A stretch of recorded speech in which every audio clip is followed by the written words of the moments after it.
A family is clinging to hope as a mother fights for her life after a deadly fire this morning on Tallwood Way in Augusta. That fire already took the life of her 24-year-old daughter, Anitra Laborde. As the family recovers, firefighters work to figure out the cause. 4 people went to sleep in this home. Only 2 walked out the next morning physically okay. Their bodies were intact, but the life around them was burning down. Gabrielle lives next door. I start running to my daughter and I said, "Get up, the neighbor's house on fire." The flames were so big she could feel the heat through her bedroom window. And my bedroom is right facing their home. And immediately as I opened up my eyes, because of that boom noise, I saw flames of fire. And with that, I heard people screaming really loud.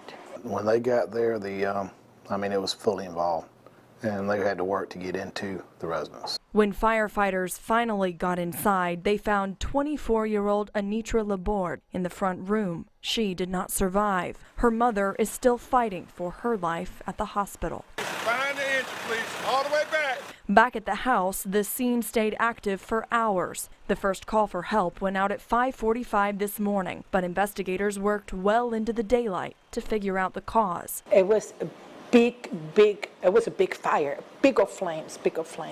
But more than the flames, Gabrielle remembers the screaming. You see it and you know there's people in there and you know they're dying in there and you out of here, you cannot help. You feel hopeless, you feel helpless. Now there's not much left for them to come home to, but neighbors know the first thing they need is prayer. The first instinct for us was immediately to start praying.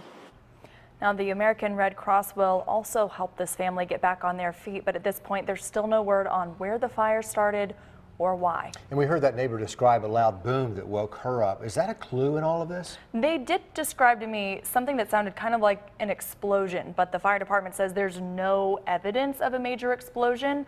But of course, it really could have been anything that came in contact with the fire. We also, while we were out there, saw the carport had collapsed, the roof was gone, but really anything that was combustible that came in contact with that fire could have made a sound. The investigation just beginning on a terrible day of grief for that family.